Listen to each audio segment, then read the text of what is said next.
Guys, and it's time to do September's Kimberbell project, and the design this month is the Boo applique design, and the project was supposed to be the canvas cinch backpack.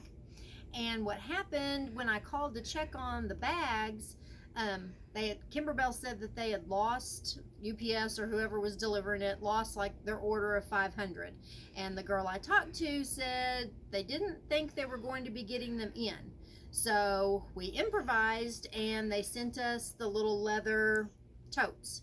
And so I had to kind of shrink the design a little bit to get it to fit and all. And so this is the project that I'm showing in the video. But as of this morning, I checked and they did get, I guess they miraculously found the lost shipment, and they do have the backpacks in stock now. So for anybody that does want the actual backpack, we can, as of this morning, we can order them. So let's get started. Okay, so I'm going to be doing the video with the leather tote that we are improvising instead of the backpack. If you want to do it on the backpack or something else, you'll just follow the instructions in this month's design. Okay, I've pulled the instructions out of the event where we used the leather tote, and so I'm going to kind of be following both sets of instructions. So, but if you ordered a kit, the fabric kit, it's going to have the fabric for the appliques and then the glitter sheets and all. And then you will also need your thread, your scissors, of course, Kimberbell tape. For the backpack, it was just calling for regular water-soluble stabilizer, but for the leather tote, it's calling for the water-soluble stabilizer that's sticky. So that's the Aqua Mesh Plus, and so I've hooped that up in the 6x10 hoop. So for the leather tote, you will need the 6x10 hoop. If you're doing the backpack or doing just the design on something else, like a sweatshirt or something, you will have two stitch files. One's for the 6x10 and one's for the 5x7. I'll explain all that when we get over to the machine. Then kind of prep work for the tote. When you unpack the tote out of the package, it's going to be all folded up. And so you're going to unfold it, and there's a rough side and then there's a smooth side.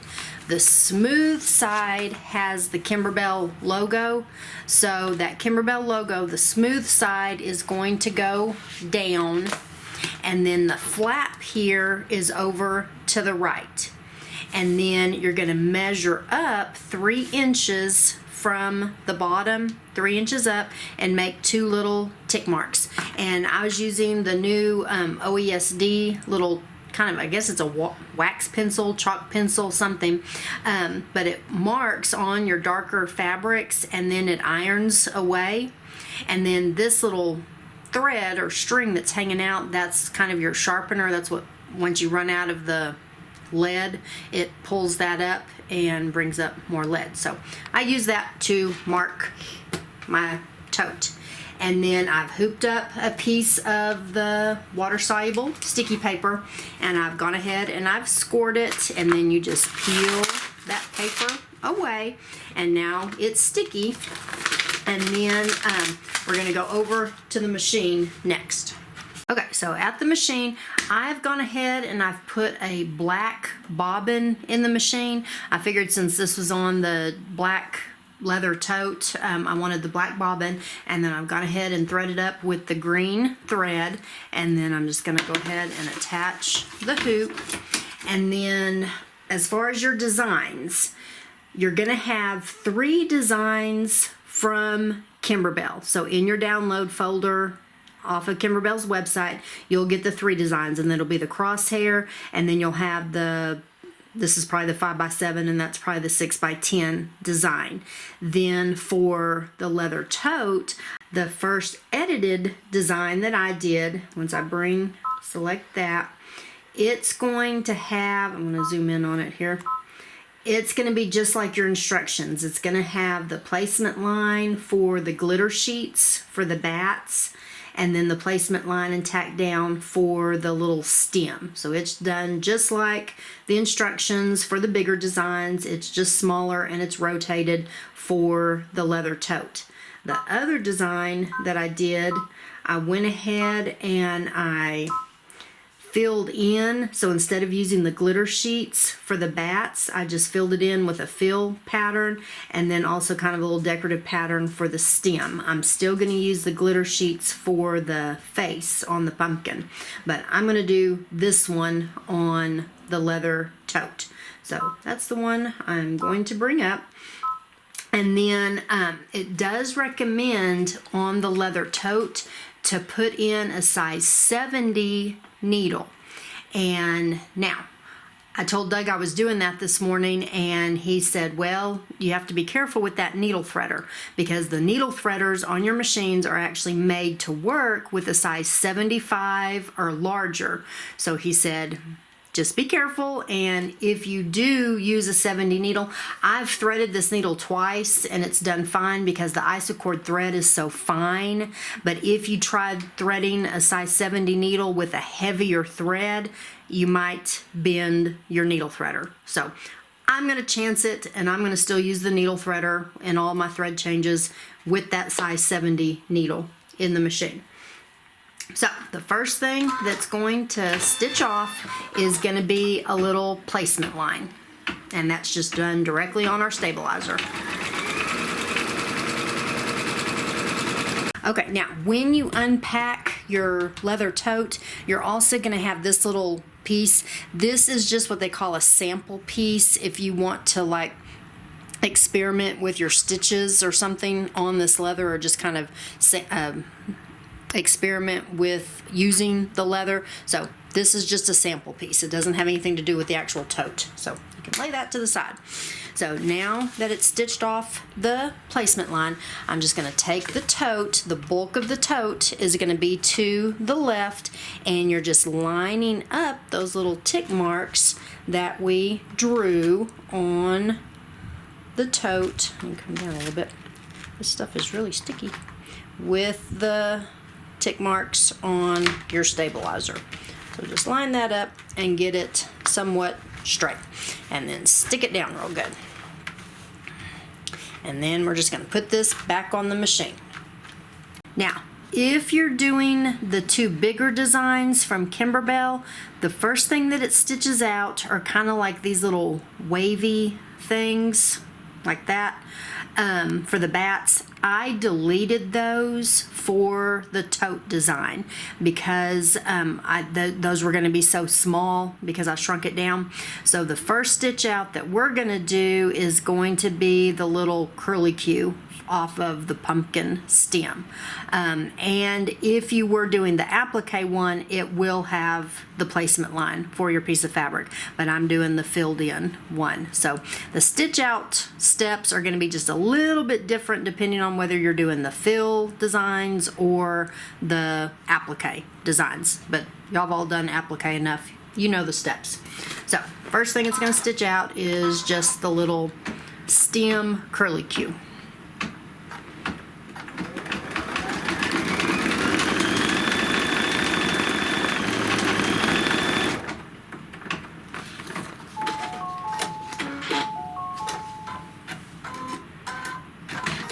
Okay, then the next stitch out is going to be just the stem little fill pattern.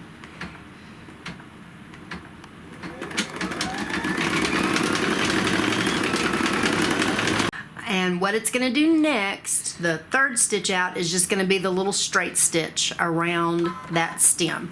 So I kept that little tack down straight stitch in the fill design.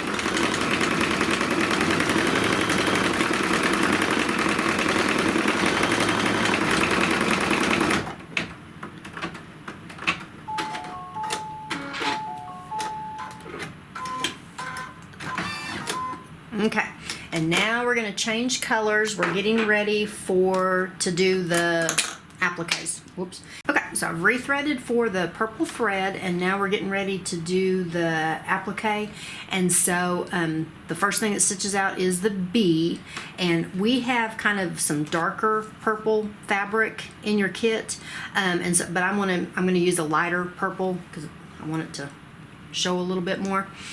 And so it'll do the placement line first. Now, okay, and now we'll just lay the fabric down, and it's gonna stitch the tack down.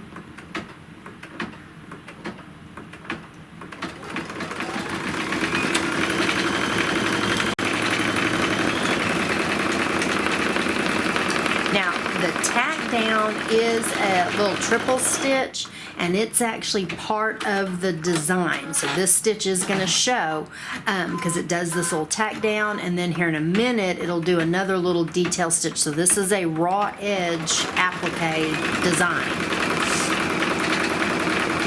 Okay, and now all we need to do is trim this down, and because this is raw edge, I mean, you can get as close or as, you know, if you want to leave a little bit more edge around the tack down, you can.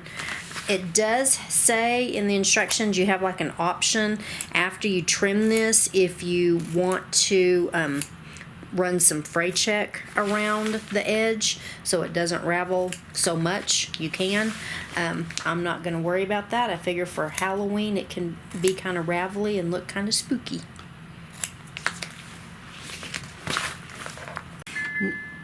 Oh, oops. Next thing it's going to do is the placement line for the O.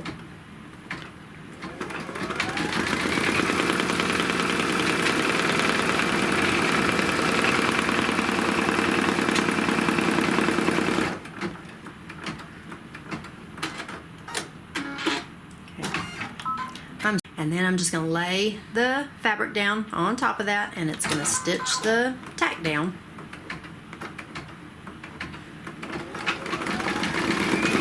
And the fabric pieces do want to slide around a little bit on this leather, so you could either hold it like I'm doing, or tape it, or spray it with the 505 spray, because it is kind of slicky. And now I just need to trim the O.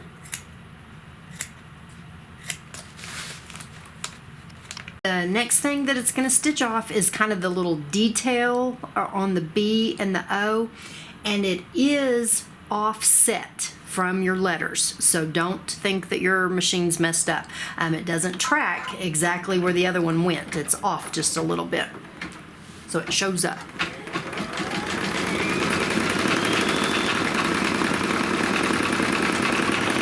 Okay, now in the instructions we're on step 17.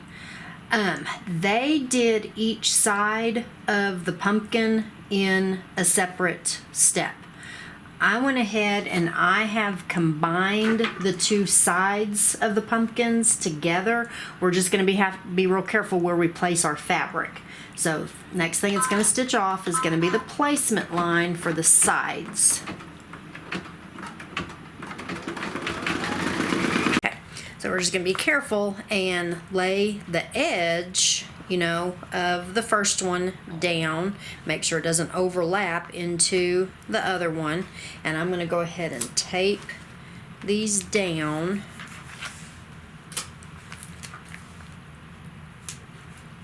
And then just lay the next one here. And it can overlap here in the center. Just make sure it doesn't come over into the first design, our first side. That down, and then it will stitch both tack downs.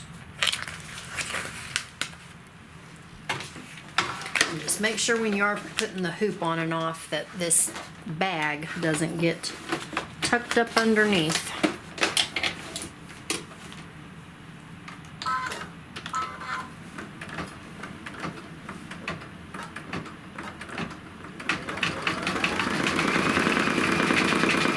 Okay, now I want you to notice how I put the, I guess it'd be the left side fabric down first and then the right, and you want to do it that way if you're going to do them both at the same time, because the foot moves from here to here, and if we had this one on top, it might have gotten caught right there. So make sure this one on the right is the one that's on top.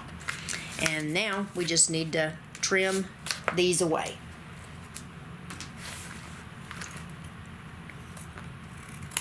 Okay, the next stitch out is the placement line for the centerpiece. Well, I'm going to forward through that on the machine because I know where it needs to go. So I'm just going to lay that piece down and may tape this one down also. I think it does work a little bit better if you tape them down. That way you don't have to sit there and hold them with your fingers. And now it's going to stitch the tack down.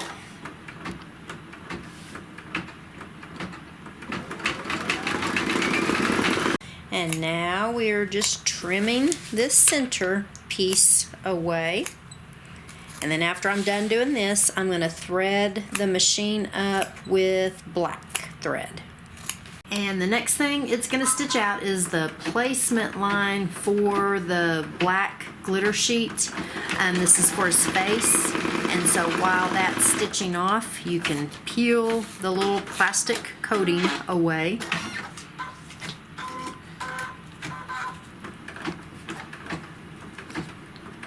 And now I'm just going to lay the glitter sheet on top of that, and I am going to tape it down, and then it's going to stitch the tack down. Now after it stitches that tack down on the glitter sheet, I'm going to see if I can just tear the glitter sheet away instead of having to go in and trim it. There may be little pieces left that I might have to go in and trim, but maybe I can get it. So, if we're lucky. Okay, there were some pieces, like the teeth here, or I guess the missing teeth, that didn't tear. So I am going in and having to trim those little chunks out.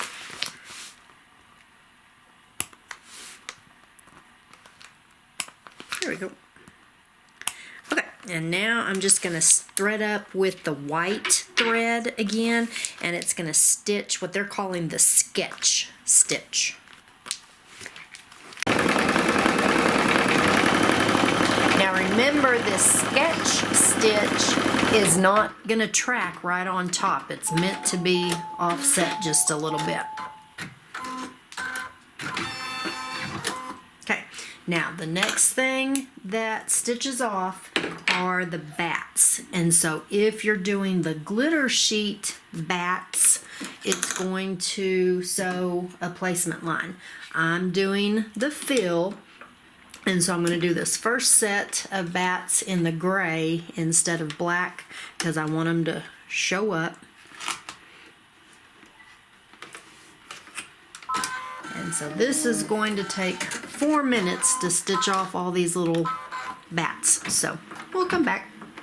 Now the next thing it's going to stitch out after the little fill on the bats is just going to be a little outline around them.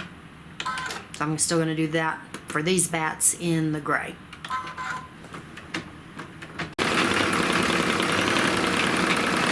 The last 2 bats I'm just going to be stitching out in the orange, and it's going to do the fill and then the outline around those. Okay, it's finished stitching. I think it turned out cute. And now I'm just going to take and trim the stabilizer away. So I'm just going to take my scissors and go right up next to it and trim that away. I'm not going to worry about dissolving this and getting it out. You could just do like the paper towel method and go, wet it and set the iron down on it. Just be careful when you're setting the iron down on it. Make sure your paper towels are bigger than the piece of leather so you're not touching the iron directly to the leather. but I'm not gonna worry about it. We have these instructions from the event that show how to fold the tote together. The first 3 steps make sense. After that, the rest of it doesn't make any sense and we can't make it work. So we're just gonna show you how to do it. So what you're doing is you're laying the tote down with the smooth side up. So that means your Kimberbell logo is up and the wrong side of the design is up. And then you're just gonna flip that over, and then it says to take it to the machine and stitch that flap down, okay, right up next to the edge. Then what we're gonna do is just turn the bag over, fold up your sides here, and you want this front flap that's on the side with your design to overlap so that it's facing to the back. And then you can take these handles, you can either weave them 2 different ways. You can go from the outside first and go into the middle 2 sections and then up through those 2 little slots and then pull it up that way. Or I'm gonna do the other side different. So I'm gonna make sure this flap on the front is going facing the back. You can bring this flap to the inside of the tote here. So I'm bringing it to the inside and then bringing it up through these bottom 2. And then it's a little bit harder, but it actually, I think this way it ends up looking a little bit better. And going like that. So that's bringing it in to the inside of the tote. This is doing it on the outside. So you can do it either way, but then you have your little tote made. Pretty cute.